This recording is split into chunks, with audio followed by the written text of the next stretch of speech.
অত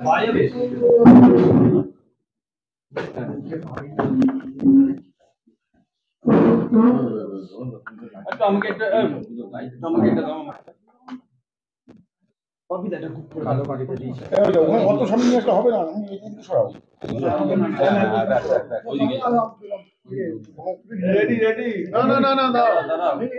তুমি 1.5 ঘন্টা ধরে এখনো রেডি নয়?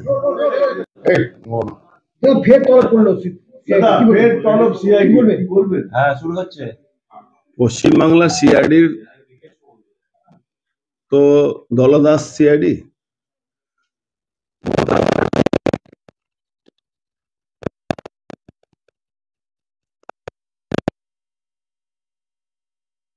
জন্য এইসব সিআইডি পুলিশ এইসব হাবিজাবি করে উনি চেষ্টা করছেন ক্ষমতায় টিকে থাকবেন। 2026 সালে মমতা ব্যানার্জি ক্ষমতায় থাকবেন না, এটা সর্ববিদিত আছে, সবাই জানে। আজকে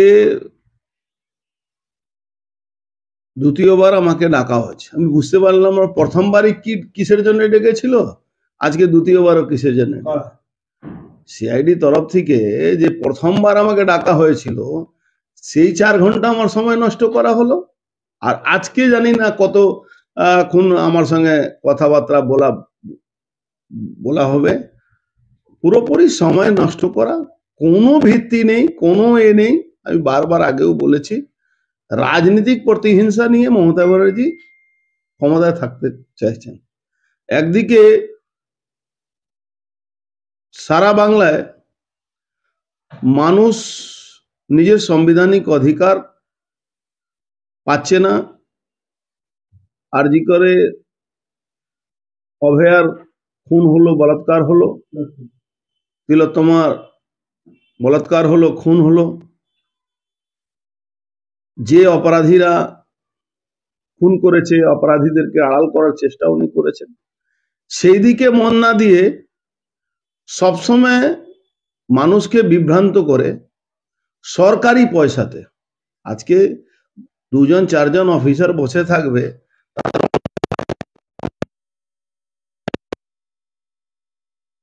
যারা অপরাধী আছে তাদেরকে গ্রেফতার করার, তাদের বিরুদ্ধে তদন্ত করা দরকার, সেখানে না করে রাজনৈতিক লোকগুলোকে হ্যারাসমেন্ট করার চেষ্টা আছে। যদি কোনো ভিত্তি থাকতো তাহলে নিশ্চিতভাবে কোর্ট আমাদেরকে প্রোটেকশন দিত না। এতে প্রমাণ হচ্ছে কি কোর্টের কাছে যে তথ্যগুলো আমরা দিচ্ছি বা পুলিশ যে এফআইআর করেছে তার মানে তার কোনো ভিত্তি নেই। তাই জন্য এই আমাদের পশ্চিমবাংলার মানুষের ট্যাক্সের পয়সা দিয়ে উনি মাঝে মাঝে ইচ্ছা করে কখনো উত্তরবঙ্গ দার্জিলিং ঘুরে বেড়াচ্ছেন, কখনো নৈহাটি ঘুরে বেড়াচ্ছেন, কখনো সবই সরকারি পয়সা দিয়ে নিজের পকেট থেকে পয়সা।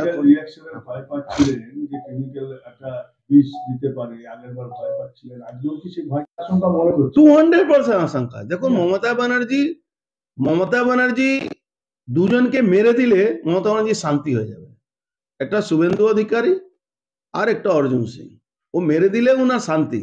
কেন উনি জানেন কি এরা দুজন থাকলে উনার 2026-এর রাস্তাটা খুব কঠিন আছে।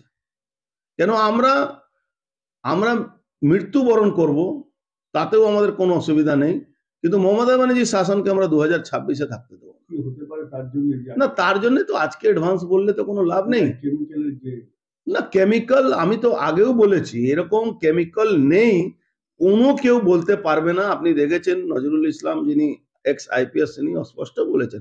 তারপরে অনেক ডিবেট হয়েছে, অনেক বড় বড় চ্যানেলে ডিবেট হয়েছে কি এরকম ঘটনাগুলো কোন কোন দেশে কখন হয়েছে।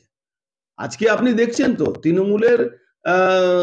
তৃণমূলের এমএলএ একজন বলছে তৃণমূলের নেতার আর নেত্রীর বিরুদ্ধে।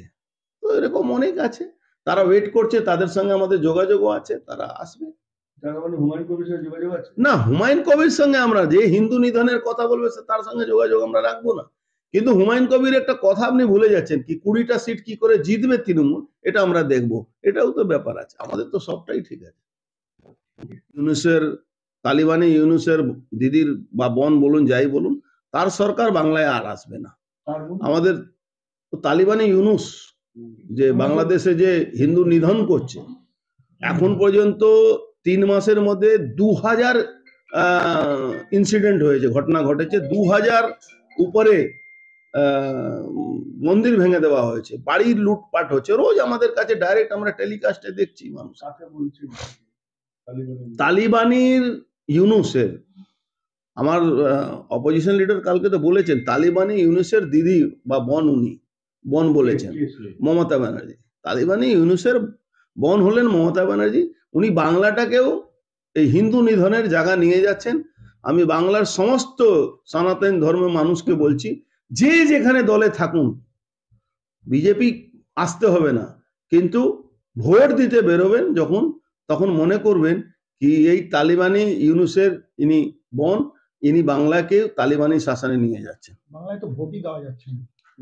হ্যাঁ, ভোট দেওয়া যাচ্ছে না, তো ভোট দেওয়া যাচ্ছে না, কিন্তু একটা সময় আসবে যখন গণবিস্ফোরণ হয়, তখন গণবিস্ফোরণের সামনে কেউ দাঁড়াতে পারে না, দাদা ওটাও বাংলায় হবে। দাদা আজকে যে যাচ্ছে সেই আশঙ্কা